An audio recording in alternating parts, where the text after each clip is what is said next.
வந்துட்டோம் statue of ஈக்வாலிட்டிக்கு. Car parking பண்ணியாச்சு. பயங்கர என்ட்ரன்ஸ் அங்கே தெரிதான்னு தெரில உங்களுக்கு. அதுதான் என்ட்ரன்ஸு. ஒரு மலை கீழே இறங்கி அங்கே அப்படியே பாருங்களேன், பயங்கர பெருசு. அதுதான் சிலை. கேமரா, ஃபோனு எதுவுமே அலவுடு இல்லை, எல்லாம் கார்லேயே விட்டுட்டோம்.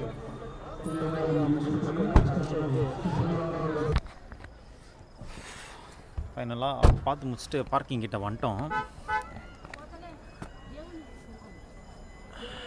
என்ன சொல்கிறது, எல்லாம் இதெல்லாம் வெளியிலேருந்து அங்கேருந்தெல்லாம் பார்க்க செம்மையாக தெரிஞ்சிச்சு. உள்ளெல்லாம் ஏதோ அங்கே போய் பார்த்தா ஃபினிஷிங் சரியில்லை, எதுவும் கரெக்டாக ஏதோ அவசர அவசரமாக கட்டின மாதிரி இருக்குது. ஏதோ ராஜமௌலி செட்டுக்குள்ளே பூந்த மாதிரி இருந்துச்சு பூரா. அங்கே பாருங்களேன். ஆனால் அங்கே மேலே அங்கே போயிட்டு அது ஒன்று நல்லா இருந்துச்சு. லோட்டஸ் மேலே உக்காந்து இருக்கிற மாதிரி அவர். லோட்டஸ் கீழே யானைங்க தும்பிக்கையில் தண்ணி வர மாதிரி பூரா. அதுக்கும் நம்ம ஜனங்க 2 ரூபா காசு எல்லாம் போட்டு அது பண்ணிருந்தாங்க. அது விட்டால் 8 மணிக்கு வந்து வாட்டர் ஃபவுண்டன் ஷோ இருக்கும். அங்கே லைனாக படியில் உக்காந்து இருப்பாங்க. அதுக்கப்புறம் மொபைல் அலௌடு இல்லை. ஆளுக்கு 200 ரூபா டிக்கெட்டு. அது விட்டு இப்போ பார்க்கிங் இப்போ பார்க்கிங்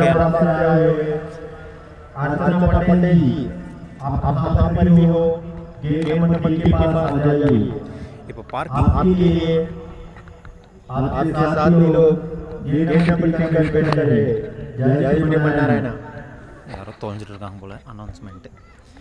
जय श्रीमन्नारायण हैदराबाद से आए हुए अर्चना पटेल जी, आप कहाँ पर भी हो, गेट नंबर 3 के पास आ जाइए.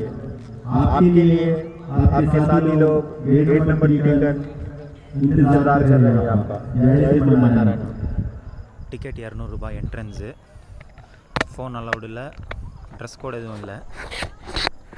அப்புறம் அங்கே உள்ளே வந்து ஒரு 7th செக்ஷன்னு நினைக்கிறேன்.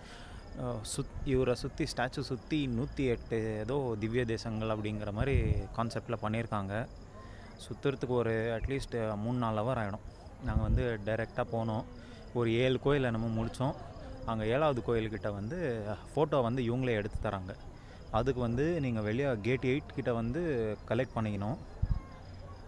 சின்ன ஃபோட்டோவுக்கு 200 ரூபா, பெரிய ஃபோட்டோவுக்கு 250. அப்புறம் கலெக்ட் பண்ணி இப்படி வந்தோம். அவ்வளோதான். பார்க்கிங் வந்து ஃபாஸ்டேக்லேருந்து ஒர்க் ஆகுது. இப்போது தெரியல இன்னும் எவ்வளோ கரெக்டாக இருக்குது என்னன்னு பார்ப்போம்.